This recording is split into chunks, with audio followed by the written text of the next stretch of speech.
Welcome, everyone, to God's Favorite Creative Podcast. This is the only show that breaks down the journey on how to become the next media mogul, where I have weekly interviews with the entertainment industry's biggest game changers. Today is no different. I have a special guest. My homegirl is in the building, Tamala Baldwin. She is an award-winning actress, writer, and director of BET's Blended Christmas, which you can see this Christmas. Really excited for that. She is also the creator and writer of the TV show Bubbly Brown Sugar. She attended Juilliard. She attended Juilliard, and you may have seen her performing off Broadway in shows like Dreamgirls, Little Shop of Horrors, and many more. She's so talented. Welcome, Tamala. Hi, thank you so much for allowing me to be on your amazing platform and for that exquisite introduction. Thank you. Yay, you're welcome. Um, you're like special to me because I feel like you're always just so sweet. Your energy is always so amazing. And you're just like a girl's girl. Like I feel like you're a girl's girl. So it's always like love every time we get to talk. I try to be. I try. I definitely try. Believe me, I'm not always sunshine and Skittles. So I wanted to talk to you today, of course, about your Christmas movie, which you wrote and directed, and it's going to be on BET this Christmas, which is really exciting. And you just had your screening party for it. So I want to talk to you about that, but I also want to talk to you about your journey and how you got into this place that you are now. So I normally start the interviews off asking the question of how long has it taken you to get to where you are now? I would say all my life.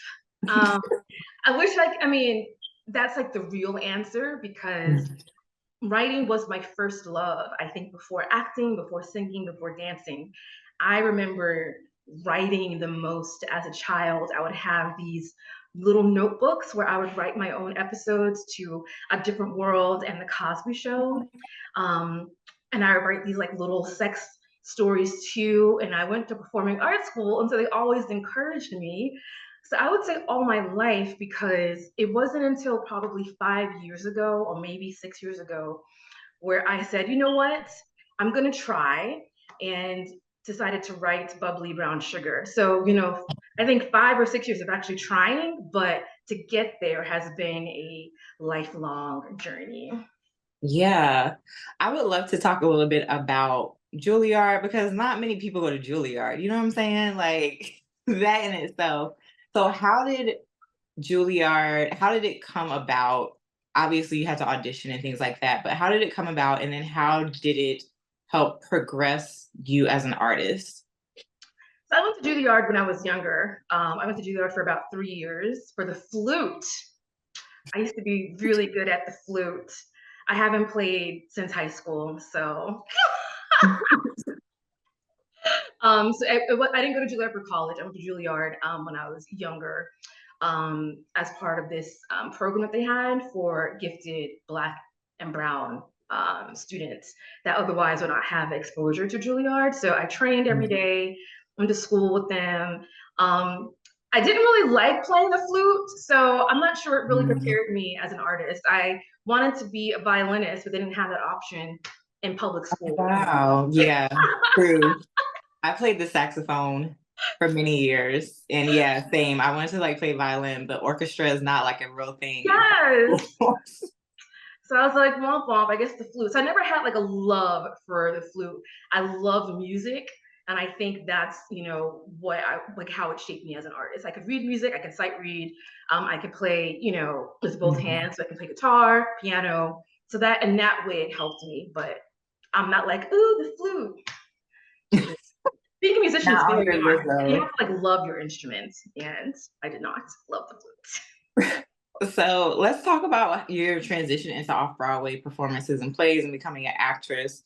When was that? Yeah, how old were you when that started?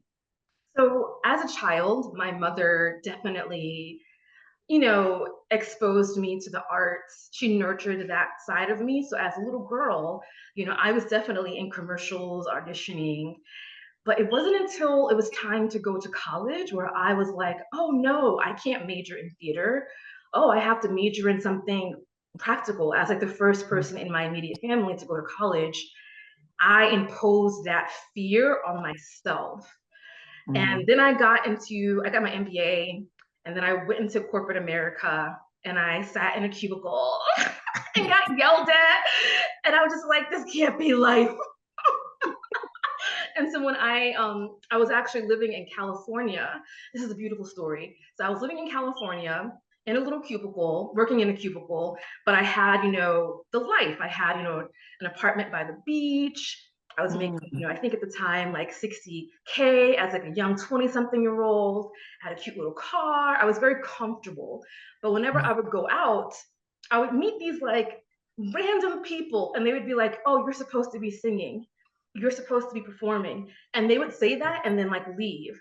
And to me, those were like kisses from God, trying to be like, Tamala, I'm trying to be nice. Like, you're off track. But I didn't listen. And so then I got God slapped. It was like, I got fired. My car exploded. Everything happened in like 7 days. And then I said, okay, God, I'll perform. That's hilarious, but yeah, it's always like God has such a funny sense of humor, like that's wild. It's like I was getting these nice little nudges, like, "Oh, Tamala, you should be singing. You're wilting like a flower." Like someone literally said that to me. "Oh, you're wilting." And these are people that I did not know. They weren't like friends. I would be sitting down, and I would get these random people. And when I didn't listen, everything that was keeping me comfortable was removed. And then I decided to come back to New York, and I started auditioning and doing theater right from there. That's beautiful. I love that. I love that so much. So, when did the writing come into play? So now you're auditioning, you're no longer in corporate America. How many plays did you get in? You said about 5 years ago you started writing. So, did you always want to write while you were acting? Like, how did that transition happen for you? So, I was doing theater. I don't want to date myself. So I was doing theater for about 10 years. And I was, getting a lot of the bigger regional theater shows, or actually making some kind of money in the union for theater. But not to be a downer, my mom passed away. And so I was like, wow, I can't travel and do these shows for like $200 a week anymore. To make some money. And so rather than like getting a job, I was like, God, can you give me like some purpose, like some new spark? And God gave me Bubbly Brown Sugar. And I was like, God, I've never like done a film before. I don't have any money. Said, just do it. And I was like, you know what? In the Bible, Jesus never worried about money. He just did it. And what he needed was provided through other people along the way. And so I was like, I want to be a woman of faith, right? So here's your moment. And I did. And that opened a door that I was like, what in the world? Who would have thought like writing would have ushered in this amazing like door that I've been knocking on, like banging on? Yeah. Wow. That touched me. That what you just said, especially about how basically Jesus was just faithful, and God provided, because I think that's the hardest thing to do sometimes as a creative, is just believe that the money will come, or like the resources will come, because a lot of times we don't see it at all. We're like, how are we going to make this happen? Like, I have this deadline, and it becomes stressful. And you get into this place of, I feel like sometimes you can get into this place of negativity where it starts to block the blessings instead of allowing them to come in freely. So I love that you said that. It's okay to have like fear, but you can't let your fear paralyze you. You have to work through the fear. So of course I was like, I don't know how it's going to happen, but I just took one step at a time. I also think creatives sometimes think too far in advance, but as a product manager, I do focus on like one step at a time. And that helps me when I am feeling like, how am I going to make this happen? Yeah.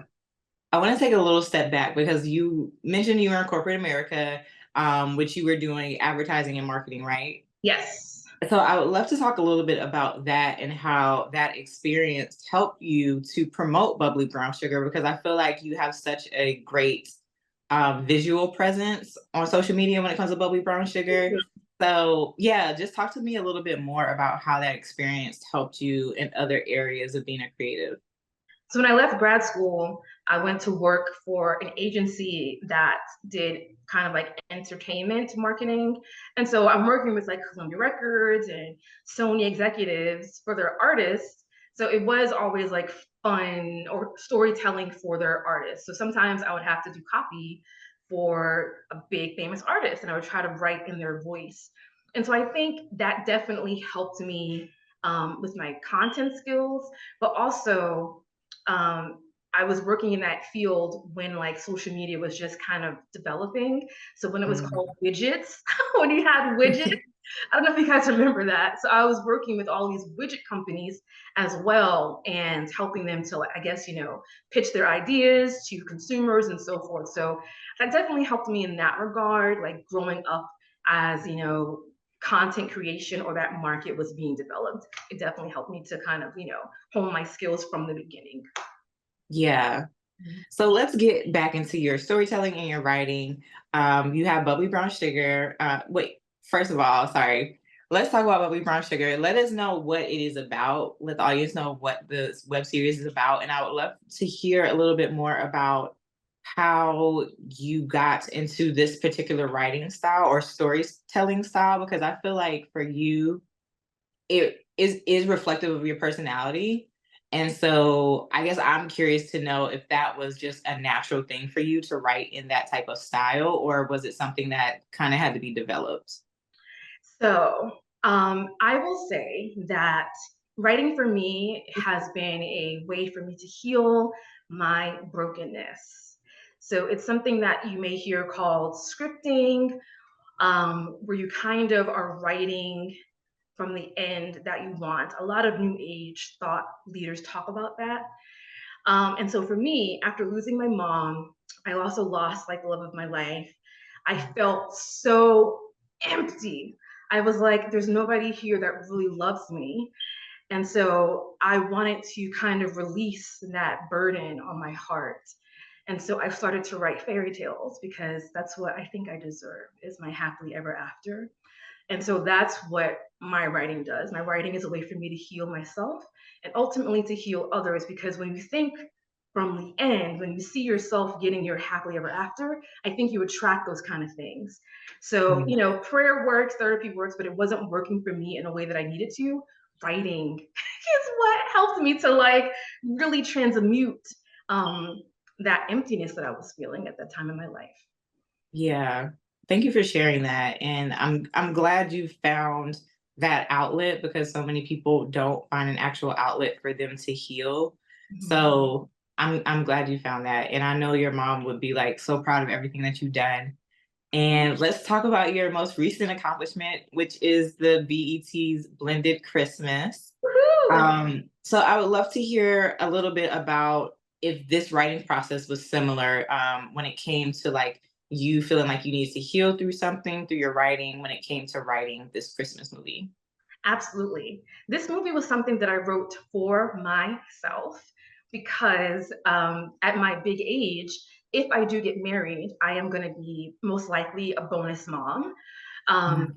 and if I ever did get back with one of my exes, they also have, children and partners. So I'm like, what would that look like for me? Could I handle that?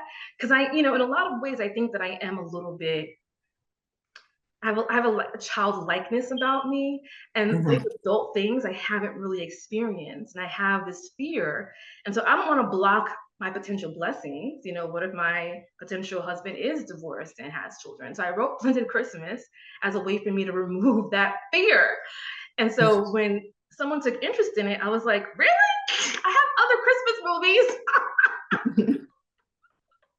I So love that. I want that one, and I was like, okay, okay, yeah, So tell us a little bit more about this storyline. okay. What can viewers expect when it comes to watching this film? So it's about a young woman that reconnects with her high school boyfriend, college boyfriend, after he is divorced, and they get together and they get married. It's like, you've always been my true love. And they're about to go on their Christmas honeymoon. And as they're leaving, they get a call from his ex-wife saying, I was in a freak accident. You can't go anywhere. I need help. The kids need help. And so it shows what April, the newly married woman, has to endure as being the caregiver to her husband's ex-wife and their children during the holidays when she's supposed to be on a beach in Hawaii. Love it, love it, love it. And talk a little bit about these stars you have in this film, because you have a few classics that we know and love, and then a few newbies as well. Yes. So my leading lady that plays April is Jennifer Freeman. Freeman, you may know her most from My Wife and Kids, where she played Mhm. Claire. And also, I love her on The Real Husbands of Hollywood, I believe it's called. I think she's hilarious. I also have Victoria Rowell, who plays an angel, because every holiday movie has to have some element of magic. So she plays an angel, Victoria Rowell, from Young and Restless, as Drusilla. Anthony Dalton is my leading man. You may know Mhm. him from Tyler Perry's Sisters. And Yes. I have, I have people that I work with as an independent actor, like Lamar K. Cheston, he's in there. I also have one of my old co-workers, Elaine Kessler, in it as well. So Love it. I actually interviewed Lamar a few weeks ago, so love nice, that. Yeah. nice. So I really wanted to hire Lamar because I think he's is such a great character actor. And Mhm. Lamar also plays an angel in the movie. And angels typically, the archetype is like an older, wise kind of character. But my favorite angel in movies was Don Cheadle from Family Man. I don't know if you guys remember that role. He kind of plays this like young, like knucklehead angel that works at like a corner bodega store. And I was like, I don't like that.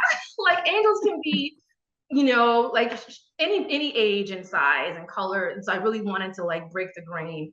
And I did have to fight to get Lamar that role because, it is kind of off the beaten path. So Mm. I'm so happy I was able to get that. Love that. I appreciate you telling me that. So Mhm. when it came to you actually getting this made, let's talk about that process. Like, how did this come about? Like, how, because, there are so many people that are like, how do I actually get my film on a platform, let alone a well-known one like BET? So how did that process go for you? So a lot of times I think as artists, again, we see like the end of the road, right? I started with Bubbly Brown Sugar. I did that myself and it did really well. Like, I was able to license that right away. I got a whole bunch of awards. I got someone to pick up season 2, and then I did some other short films. So I started, with what I had. And from that, I built a team. So I was able to get a manager who actually was pitching on my behalf. So she would shop my projects to, networks and producers and so forth. And that would not have happened if I did not have a body of work that she could reference that can show, okay, she actually can write, she can, produce, that she can show these producers. So that's also my advice to other creatives is like, I know we all want to be on Netflix and stuff, but it's a process. It's a process. Just like with acting or anything, there's always a process involved. And so my literary manager was actually working on another project, and she met a producer that was looking for a holiday film. And she goes, my client, Tamala, has one for you. And just like that, it was just like that. So it's like, I wish I could be like, oh my God, I was like pitching and writing, and no, I was literally scratching my butt around Thanksgiving, like ready for the holidays, like, oh, it's time to relax. And she's like, Tamala, this, producer wants to produce your movie at the beginning of next year. And I was like, wow. So Love it. What would you say has been the biggest lesson you learned from putting this film together?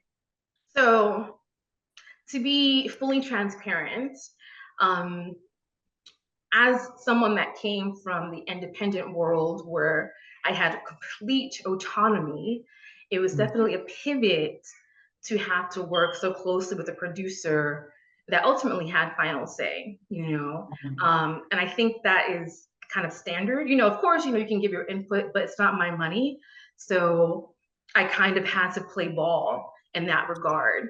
Um, and it was definitely a pivot for me, to have to partner with someone in such a way. Um, Even as like having the title director, the producer does have final say on the final product.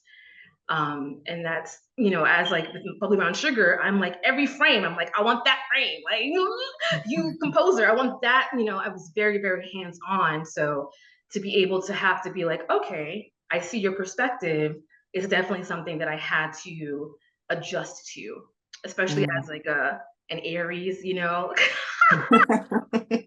That bull was coming out, huh?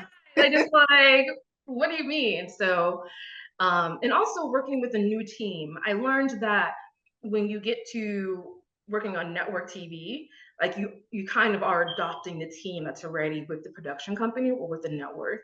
And so learning how to communicate with people that don't know me when we have no time to learn how to communicate was also an adjustment for me. Like my DPs, on my independent projects, I know them. I can sign something and they'll know what I mean. you know Whereas someone that you don't know, there's definitely a flow that has to be established. Yeah. So what would you say to, like, what advice would you give to other directors that specifically want to make a Christmas movie? Like, what are some things that they should know? Um, yeah, what are just some words of advice that you would give them? Everyone's looking for Christmas movies, so I would say go for it. They are looking for, I guess, movies with the twist. I've been learning that sometimes they want more adult Christmas movies now. I think that's also trending. So finding cool ways to make, the holiday movie more adult, I think is something also to consider. So just, I know it may look like the same ideas of Christmas movies, but they are looking for original themes and concepts as well. Okay. I think that's great to know, actually. Um, so I would love to get into my next segment. Excuse me. I would love to get into my next segment, which is biggest boss move. So basically, what's your biggest boss move? Has this BET movie been your biggest boss move so far, or do you think it's something else? Ooh, I don't know. I feel like with this project, I definitely wasn't in my full Tamala presence, because I didn't know what was, it's very new to me. I was like, what's going on? Like, how do I talk to these people? This producer is someone very new to me. So there was a lot of kind of, I'm learning and processing Hmm. where, and that may have come across as a little bit, meek. So I won't say this is my biggest boss move. I would say, doing Bubbly Brown Sugar and saying I'm going to try has been my biggest boss move. I think being able to do something brand new that you've never done before with no money and just walking on faith, I think has been my biggest boss move, especially at a time where, my mom had passed away and I was, just trying to find my footing again. Um, Hmm. yeah, I would say that. But my next movie will be like probably my biggest boss move because I'll be like, yeah, I know what Love it. I'm here. I know what to expect now. That's a great transition to talk about your future projects. What is coming up for you? I forgot to mention your the short film you produced, Torn, with Yes. Zai. That was such a good project. Like, it was beautiful. I loved every part of it, which is a story about what, well, you explain, because I might get something wrong. Torn is written by Rochelle LeBlanc, who actually has been kind of like my producer from like the beginning, like my production coordinator, production manager. And she was like, Tamala, I wanna do my own projects now. And she goes, Tamala, can you help me write this? And I'm like, no, you could do it. You could do it. Anyone that ever asked me to write their stuff, I'm like, no, you could do it. So she wrote this project called Torn, which is about a father that wakes up after being in a coma for 8 years, only to find that his wife has moved on, and his son is calling somebody else daddy. So it's kind of like this fight between like who does she pick? Does she pick her husband's been in a coma, or this new man that's been by her side for the past 8 years, raising her family, taking care of her? And it's just two Black men fighting for family. and it's so dramatic. It is, but it like pulls you in because it's not a Mhm. story that we see in that way. And Right. so I was just like, this is so good. I want to go back to you mentioned that she asked you to write, but you were like, no, you write it. Is it because the story was so specific or you just don't write for other people? No, I feel like everyone has the gifts. God doesn't give the idea without the provision, right? And so I Mm, feel like the reason why she didn't want to write was because of insecurity, not because she didn't have the talent. And so for me, if I know that about you, I'm not going to, I guess, accentuate or allow you to live in that space. I'm going to push you to move past your fear and past your insecurity and write it.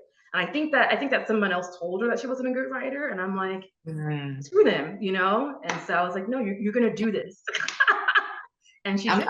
Yeah, she did. That was great. That was such a great project. So would love to hear, yes, would love to hear about your future projects, what you have coming up. So right now, I have three other scripts that I have pitched, and now that I have this movie coming out, I'm gonna hit up every producer, production company that I know, and be like, "Hey, here's actual a network feature that you can look at. Can you Mhm. highly consider, my next movie?" But I also want to shift my prayer as well. I've learned so much about this industry that I really just want to button up on my know-how as well, um, like about distribution and contracts and things like that. So I'm prepared moving forward. So I want to develop a team, really work on finding my team and understanding the process of what it takes to live in that world next. Yeah. Yay, leveling up. I love that. Mhm. Love it. I also want to do like a nonprofit as well. So I kind of been thinking about that, because I Mhm. really feel like scripting really helped add a lot of healing to my life. So I do want to use that tool to help other people. I have some young women that I work with, and we write love letters to ourselves as a way to help, on a smaller scale, help us to like remove any kind of fear and anxiety. So I think I want to incorporate some of that next year as well. Nice. Mhm. So let's get into our final segment, which is where I ask you three questions and you can just, give your first response. So the questions are what do you regret? What do you hope for? And what do you want to manifest and receive? So for you, Tamala, what's something that you regret? Not going to an HBCU. Oh my God, same. I feel the same way. Okay, which one would you have went to though?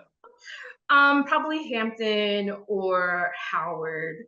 Mhm. Yeah, I know they're kind of like rival schools, but I feel like now that I'm older, I would say maybe Hampton. Yeah. I would have went to Howard or Winston-Salem State just Okay. because my grandfather went there. So I regret that, but it's okay. Yeah. Maybe another lifetime. Right. Okay. What do you hope for? I hope to, wow, embody more love and to be totally free from like heartache, I guess. That still kind Mhm. of is like with me. Um, yeah. Yeah. And what do you want to manifest and receive? I want to manifest funding for my own production company so that Mhm. I can create the stories that I want freely, which are about again like us experiencing our happily ever after, so that we can just transmute our collective consciousness. Like the people that fight in their own way, and art is how I want to fight through telling stories that are uplifting, that give you a new way of looking at something. So I want money. I want an investor to be like, here, Tamala, here's $5 million. Create the movies that you see that you want to give to the world. And I think that would be enough. I can hire people and tell beautiful stories that feel good. Love it. Love it. Thank you so much, Tamla. I appreciate your time and your insight and all of your gems because they were really good. Why are you so surprised? You gave No, some no, gems. that's just I'm just saying thank you. Well, thank you for this conversation. If you want to know more about Tamala, you can follow her on Instagram. What's your Instagram again? Tamala Baldwin? Tamala Baldwin, my page is back. Tamala Baldwin on IG and Facebook, but if that ever gets disabled, Sold Kisses Productions as well. Yes, and all of her information will be in the show description. Thank you again for joining me, Tamala. Thank you. Watch Blended Christmas on Christmas Day. Yay. Okay, so I just have one thing. If you could do like a guest bumper for me, where you basically say like, hey, I'm so and so. I'm gonna put it in the chat right now, but you just say like, hey, I'm so and so. I'm here with my girl Meah, and you should be listening to her podcast. Okay. Hold on, put it in the chat. Oops. Excuse me.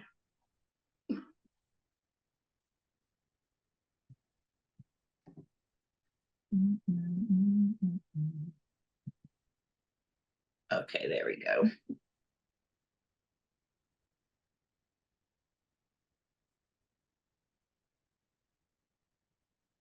All right.